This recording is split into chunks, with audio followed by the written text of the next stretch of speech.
buenas tardes, Buenas bienvenido, tardes, profe. estimado Ronald Armas, ¿cómo me le va? Bien, gracias a Dios.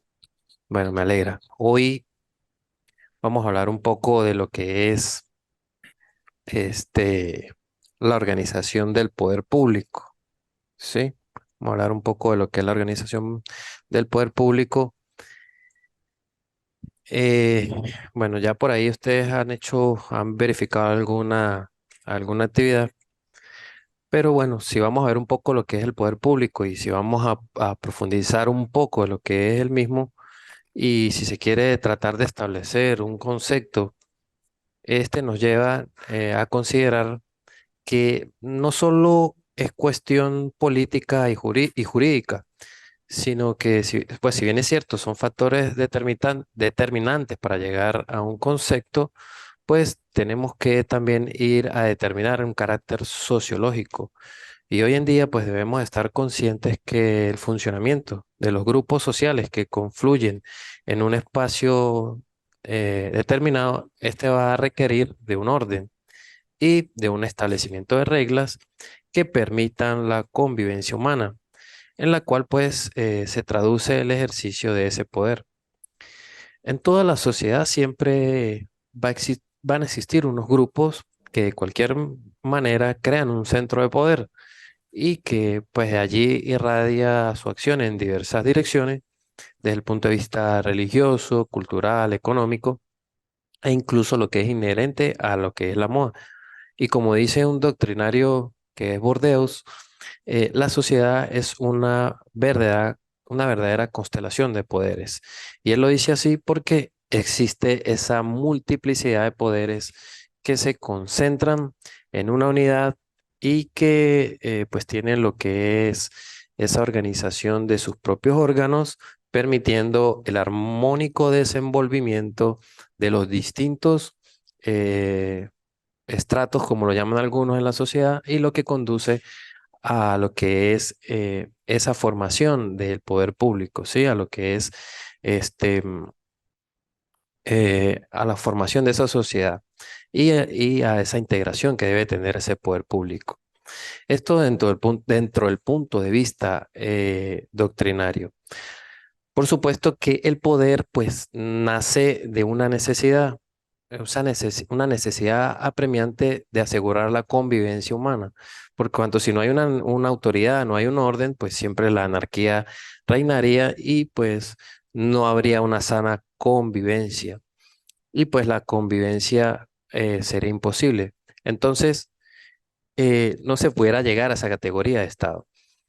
Ahora, si vamos un poco a lo que era en la antigüedad, pues el hombre primitivo, pues era, si se quiere, bastante grotesco, pero su transformación se fue dando por la influencia misma que tenía la sociedad, hasta convertirlo en un instrumento de vida social, al mismo punto de estar subordinado a lo que es el derecho. Entonces, el poder del Estado se estructura sobre una base de lo que es esa ordenación impuesta por un grupo. ¿Producto de qué? Pues si se quiere, producto de un consenso o también impuesto autoritariamente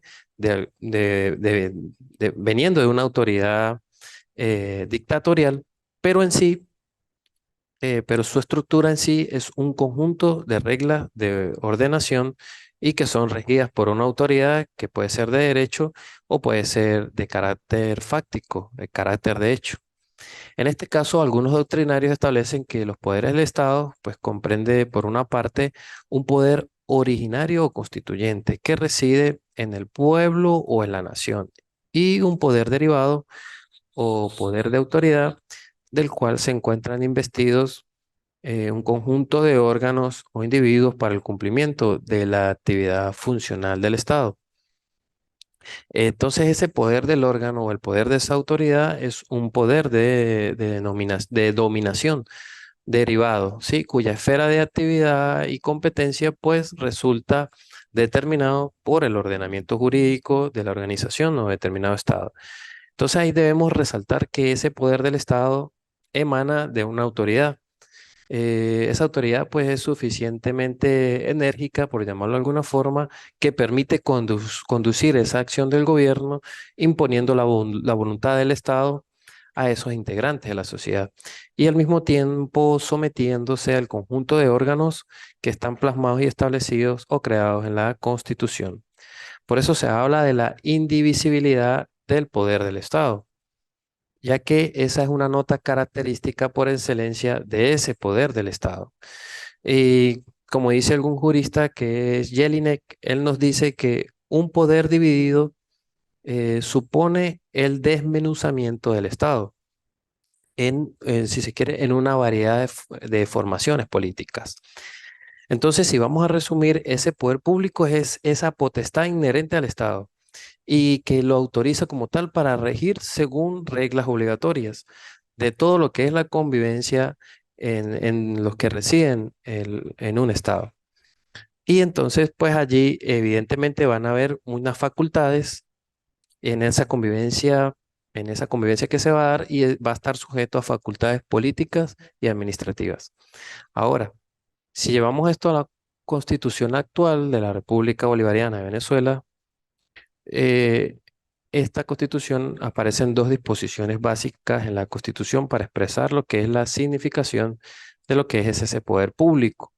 Y se traduce en la idea de que ese poder del Estado es uno solo, pero que tienen diversas manifestaciones que expresan diferentes direcciones y se configuran las distintas funciones que han de cumplirse en el campo, por ejemplo, legislativo, administrativo y judicial. Y ahora, pues con este nuevo texto, dos funciones más como conocemos, que es a través del órgano ciudadano y la otra que es por el poder electoral.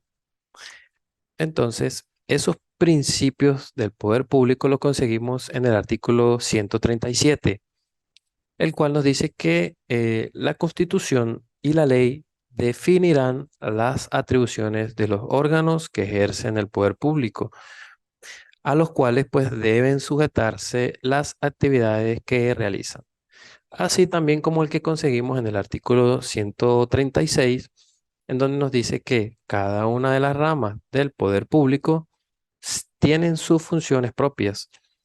Ahora, los órganos a los que le incumben su ejercicio deberán colaborar entre sí en la realización de los fines del Estado.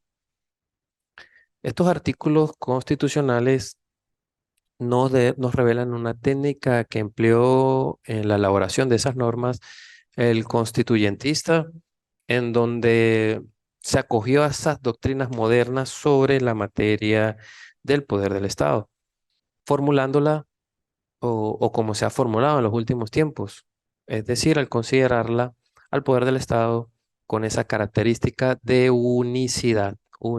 Por ello, la Constitución Bolivariana del 99, en su artículo 136, que ya les acabo de comentar, pues establece el principio de la distribución vertical del poder público y en efecto, pues consagra que se distribuye entre el poder municipal, poder estatal y poder nacional.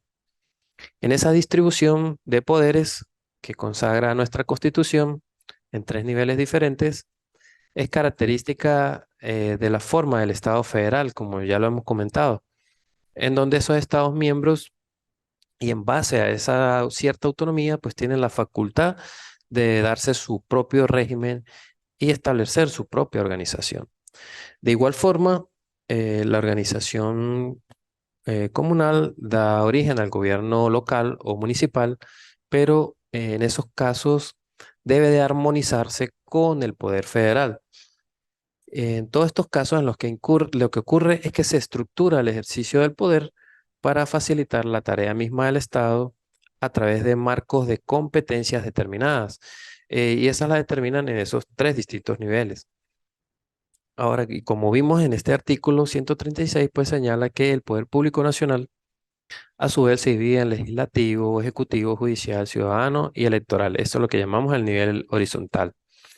Y allí pues hay un cambio de criterio eh, de lo que era la Constitución del 61, en donde se consideraba el poder del Estado distribuyéndose en solo las tres ramas tradicionales. Entonces, eh, vemos que aquí tenemos estas dos nuevas ramas con funciones específicas. Pues no tiene un marco como tal. eh, ya va. Esa formación constitucional que observamos en en esta constitución del 99, pues evidentemente cada uno de esos órganos tiene una función específica o especial que va enmarcada dentro de su ámbito de competencia específico, pero también al mismo tiempo ellos se entrelazan y pues todos los que son sus actividades deben colaborarse entre sí y lograr esos fines del Estado. Por ello, en el orden constitucional venezolano, eh, se ha adoptado una clasificación de órganos con fusión dentro de marcos de competencias perfectamente definidos en él. Estos equivalen a lo que el Poder Público Nacional se divide entonces en esos poderes ya enunciados. Ahora, necesariamente pues tenemos que aclarar que la expresión ramas del poder público que se emplea en nuestra Constitución nos indica que predominó el criterio para considerar que el poder público en su estructura como única solo existen unas proyecciones de ese poder en varias vertientes que son llamados a cumplir determinadas funciones dentro de un contexto de interrelación y colaboración. Entonces, estos se ejecutan por esos órganos diseñados para determinadas competencias, tal y como lo vemos en la Constitución. Ahora, lo que son los principios que rigen el ejercicio de los cargos públicos. Eh, lo que es la actuación y el ejercicio del poder público están sometidos a unos principios fundamentales que están en las constituciones, en la precedente y en la actual, evidentemente. Dentro de ello están los siguientes. En primer lugar, el principio restrictivo de la competencia. En este, los órganos que ejercen el poder público solo pueden realizar aquellas atribuciones que les son expresamente consagradas en la Constitución y en la ley. De allí entonces que la razón por la cual la Constitución, en su artículo 137, en donde dice que las atribuciones de los órganos que ejercen el poder público, a los cuales deben sujetarse las actividades que realizan, deberán pues evidentemente estar sujetos a la Constitución y la ley. Este principio impide que los titulares de los diversos órganos vayan más allá de los límites de competencia que le corresponden, conforme al ordenamiento jurídico. En esto para evitar cualquier vulneración o transgresión de derechos. También conseguimos el establecido en el artículo 138, en donde nos dice que toda autoridad usurpada es ineficaz y sus actos son nulos. En la propia exposición de motivos se hace un énfasis de que esa usurpación de autoridad que consiste en esa invasión del poder público por parte de alguna persona que no gozan de la investidura pública, se consideran pues esos actos ineficaz y evidentemente nulos de toda nulidad. En este caso, la doctora Rondón de Sansó analizó un poco ese principio y señala que el caso de la usurpación es el ejercicio de una competencia que no corresponde a quien lo ejerce y que pues está asignada a otro en forma expresa. En ese caso, la usurpación presupone que esa función tiene un titular específico, el cual pues ha sido desplazado por un sujeto carente de un poder legal para actuar.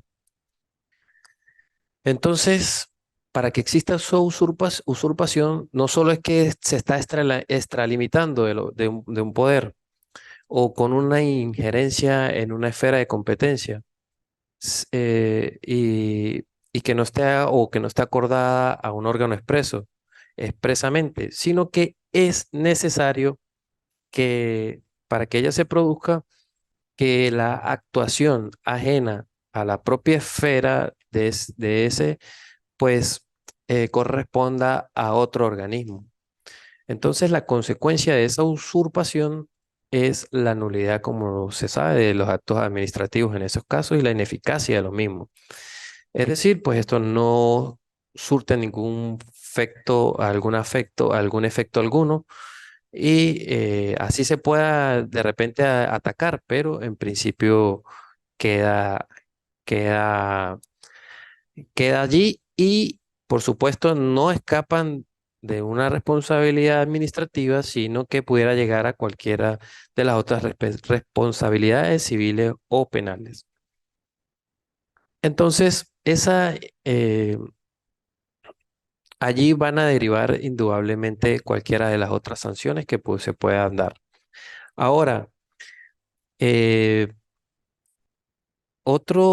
esto con respecto a ese principio. Otro es la responsabilidad individual. Cuando es en el caso de desviación de poder, o abuso de poder, o por violación de la Constitución o la ley.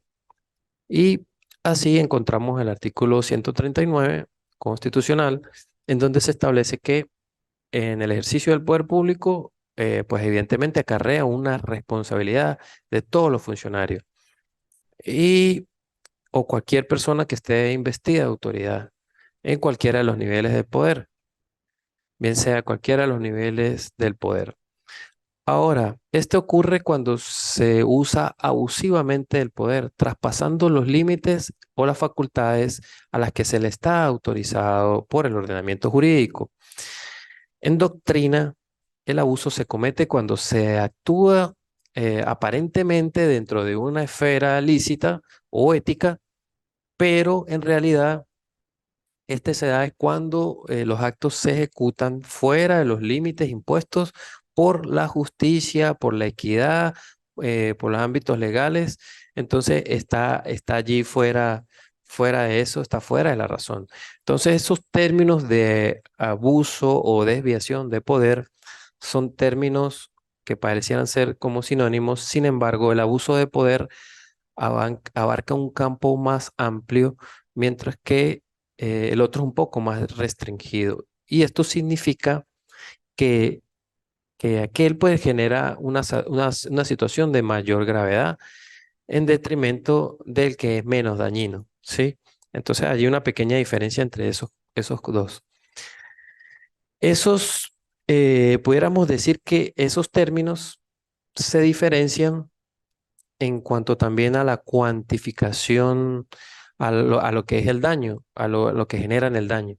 Entonces, en la administración pública, cuando esos actos eh, es cuando son realizados con abuso de poder, además de generar situaciones que han de ser sancionadas por la gravedad del hecho por el que se haya incurrido, pues ese sujeto activo es que la tendencia más de tener una pena es el restablecimiento a la situación sin la afectación de esos derechos transgredidos. Esta disposición del 139 se relaciona con otra del mismo texto constitucional, como es la del artículo 25, que establece que todo acto en ejercicio del poder público que viole o menoscabe los derechos garantizados por la Constitución y la ley es nulo, y los funcionarios públicos que lo ordenen o ejecuten incurren en responsabilidad penal, civil y administrativa, perdón, sin que les sirva de excusa órdenes superiores. El último de estos principios es el de la responsabilidad patrimonial del Estado en el caso de daños por particulares. Allí este artículo no establece que el Estado responderá patrimonialmente por el daño que sufran los particulares en cualquiera de sus bienes y derechos, siempre que la lesión sea imputable al funcionamiento de la administración pública. Entonces allí se establece la obligación directa del Estado de responder patrimonialmente por los daños que sufran los particulares en cualquiera de sus bienes o derechos y que esa lesión pues evidentemente sea imputable al mal o al mal funcionamiento del organismo público y en cualquiera de sus niveles. ¿Sí? Entonces, esto con respecto a los entes públicos o por las personas que están en el ejercicio de esas funciones. Este principio está establecido en concordancia con en el 259 de la Constitución, en donde nos faculta a los órganos de la jurisdicción contencioso administrativa para anular los actos administrativos generales o individuales que sean contrarios a derecho e incluso por desviación de poder. Y además están facultados para condenar el pago de suma de dinero si han originado algún tipo de daños y perjuicios originados en responsabilidad de la administración. Además, también se le atribuye la facultad de administración a esa administración contenciosa administrativa para conocer en el caso de lo que es algún tipo de reclamo por la prestación de los servicios públicos y disponer los necesarios para restablecer esas situaciones jurídicas subjetivas que hayan sido lesionadas por la actividad administrativa. Eso, pues bueno, eso a los efectos de ir entrando un poco a lo que son esos principios. Estos son los básicos fundamentales que nos establece la Constitución. Ahora, hablando un poco de lo que el contenido programático nos exige de lo que es la Constitución Nacional y el Estado de Derecho, pues eh, hemos hablado un poco eh, anteriormente y ahora cuando vamos a hablar de esta Constitución, pues se asocia a la forma de Estado y pues podemos decir en estos casos que en cuanto a lo que es el Estado de Derecho, como ya sabemos más de lo que es la Constitución, en este caso, el Estado de Derecho es aquel que es consagrado a través de los mecanismos que regulan su propia autolimitación. Y pues lo que se hace es a través de la Constitución, básicamente, ¿sí? Pero muchas veces se indica que el Estado constitucional y el Estado de Derecho son términos que pueden ser equivalentes. Tenemos que recordar que en nuestro caso, en la Constitución venezolana de 1999, representa pues el instrumento básico de organización jurídica del Estado y por lo tanto, además de servir de fundamento al derecho restante del Estado, pues también es una ley de garantías en ese caso en cuanto a lo que son las actuaciones de los diversos organismos del Estado y que ellos deben estar supeditados a esas limitaciones establecidas en este texto constitucional.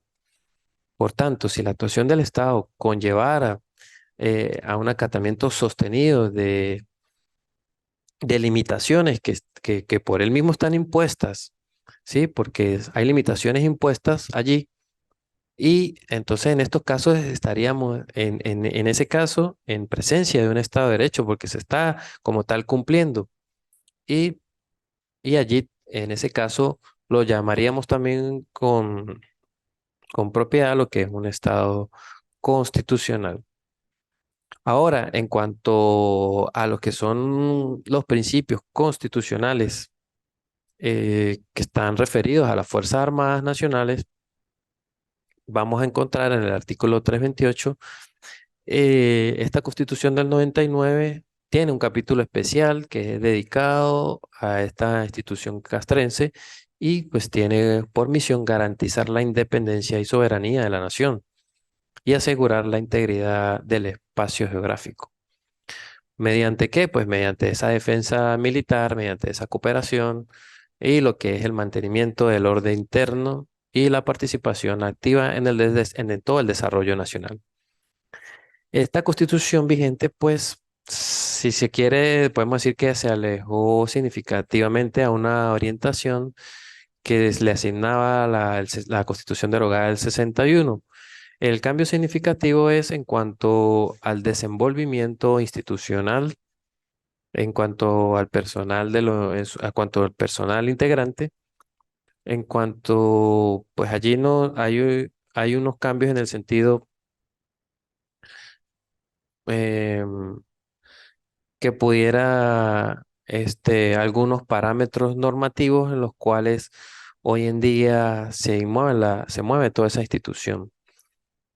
Mm, Debemos considerar que de acuerdo a la Constitución derogada, la institución militar estaba compuesta por varias fuerzas, mientras que en la vigente lo integran en una sola que se denomina Fuerza Armada Nacional, que es compuesta evidentemente por el Ejército, la Armada, la Aviación y la Guardia Nacional, conforme al artículo que les comento.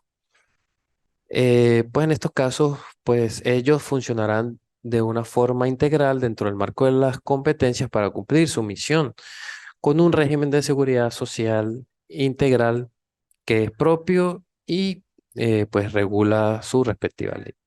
Dentro del carácter de esa Fuerza Armada Nacional se establecen un principio de los cuales la Fuerza Armada Nacional se constituye como tal una institución esencialmente profesional, sin militancia política, organizada por el Estado para garantizar la independencia y soberanía de la nación. Y así, pues, asegurar la integración del espacio gráfico mediante la defensa militar y la cooperación y mantenimiento del orden interno para todo lo que es el desarrollo nacional. Aquí se reafirma que está al servicio exclusivo de la nación y lo dice que en ningún caso a, a ninguna persona o partido político alguno. Entonces, ¿cuáles son eh, sus sus principales principios, tal y como lo declara la Constitución? La disciplina, la obediencia y la subordinación. Eh, Aquí en esta Constitución también pues está establecido el derecho del sufragio de de los militares. Si bien es cierto, pueden ejercer el voto, pues no pueden ejercer cargos de elección popular o participar en actos de propaganda o militancia o proselitismo político mientras estén activos dentro de la institución. También se establece como un principio lo que es el mérito a los efectos del régimen de los ascensos militares y pues así a través de esos méritos que se obtengan de los escalafones y plazas vacantes, pues podrán obtener esos ascensos y pues evidentemente son regulados por la ley especial. Ahora, hablando de lo que es la hacienda pública y de algunos principios que lo rigen según la Constitución, tenemos en primer lugar hablar de los principios de la gestión fiscal. Y en esta gestión fiscal debe estar regida y ejecutada en base al principio de eficiencia, solvencia, transparencia, responsabilidad y equilibrio fiscal. Estos principios se deberán de ver reflejados en el presupuesto anual, el cual pues deberá estimar o cuantificar si se quiere cuántos ingresos ordinarios y los mismos deben ser suficientes para cubrir los gastos ordinarios. Todos estos principios y disposiciones establecidas para la administración económica financiera nacional también se aplicarán y regularán a la de los estados y a la de los municipios en cuanto les sean aplicables. Este presupuesto anual que estamos hablando será tarea de la Administración Económica y Financiera del Estado, quien debe regirse por un presupuesto aprobado anualmente por ley. El Ejecutivo Nacional deberá presentar a la Asamblea Nacional en la oportunidad del inicio de año ese proyecto de ley de presupuesto. si el Poder Ejecutivo, por cualquier causa, no hubiese presentado a la Asamblea Nacional ese proyecto de ley de presupuesto dentro del lapso legal, o si el mismo fuese rechazado, pues seguirá vigente el presupuesto del ejercicio fiscal en curso.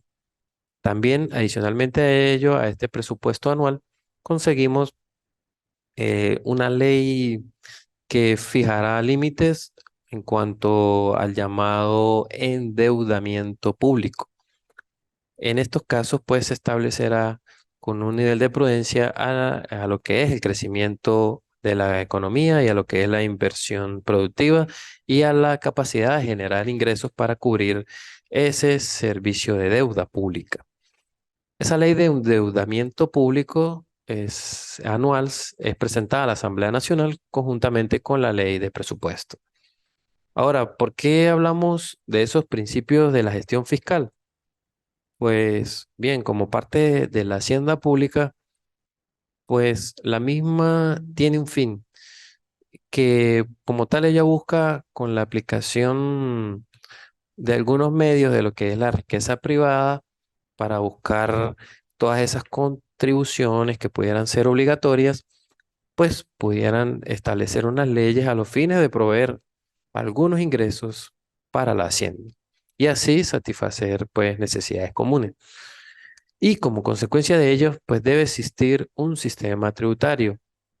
Y este sistema tributario existen unos principios en el cual el sistema tributario deberá procurar la justa distribución de las cargas públicas según la capacidad económica del contribuyente, atendiendo a unos principios. Esos principios serían unos principios de progresividad, el de protección de la economía nacional y el de la elevación del nivel de la vida de toda la población. Para ello se sustenta en un sistema eficiente para lo que es la recaudación de tributos. Este también se basa en un principio de legalidad tributaria.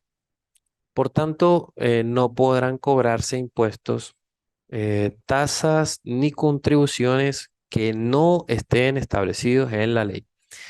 Y también podrán, en dado caso, concederse algún tipo de exención, o sea, estar exenta o tener algunas rebajas, ni obtener algunas otras formas de incentivos fiscales, sino en los casos específicos de la ley.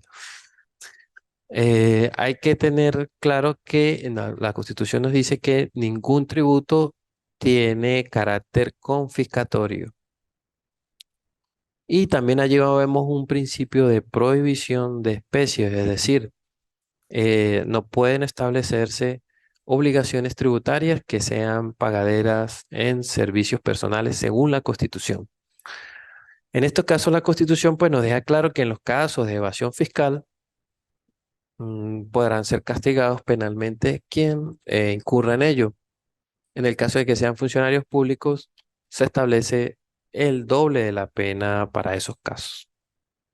Y dentro de estos principios, por último, vamos a conseguir también lo que ellas gozarán de una autonomía técnica, funcional y financiera, de acuerdo con lo aprobado por la Asamblea Nacional. Y en este caso también la máxima autoridad es designada por el presidente de la República. También existen unos principios que rigen la Iglesia, la relación entre la Iglesia y el Estado. En la Constitución del 61 se explanaba la imposición de alguna específica religión.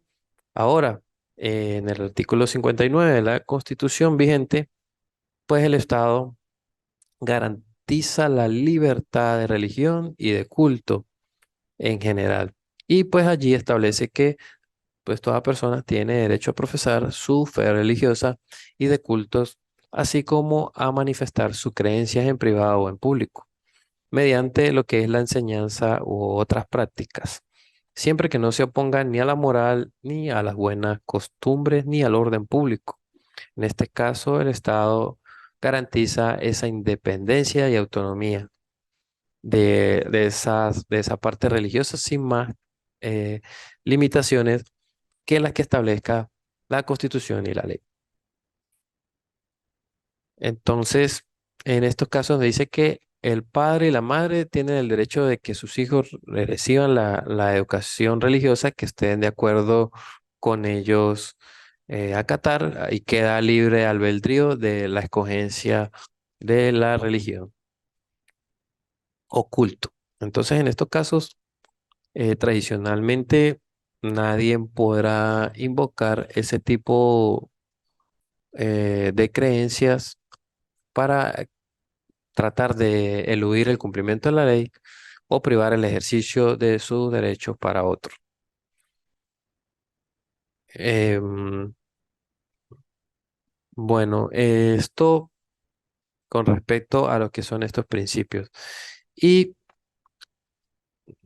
como vimos, pues ya cerrando lo que es la distribución de las ramas del poder público, pues allí tenemos que tener muy claro lo que es el tema que el poder público en general, pues se divide y se distribuye. Entonces, en ese poder municipal, que es el de menor rango, luego el poder estatal y luego el poder nacional. Esto a lo que es el ámbito vertical. Si se quiere, es muy sencillo, pero cuando leemos por primera vez el artículo o escuchamos por primera vez que el poder público se distribuye entre estos tres, pues y este primero, el nacional, en ejecutivo, legislativo, judicial, ciudadano y electoral, pues, pues pareciera que estuviéramos a veces hablando de una sola cosa, pero evidentemente tenemos que tener claro que son distintos. Bueno, por cuestiones de tiempo vamos a dejar hasta acá la presente sesión. Más adelante, en otra sesión, de manera síncrona, podrán verificar con la complementariedad de la presente sesión. Eh, por cuestiones de tiempo, pues bueno, vamos a dejarlo hasta acá y muchas gracias por su atención y la asistencia, estimado participante.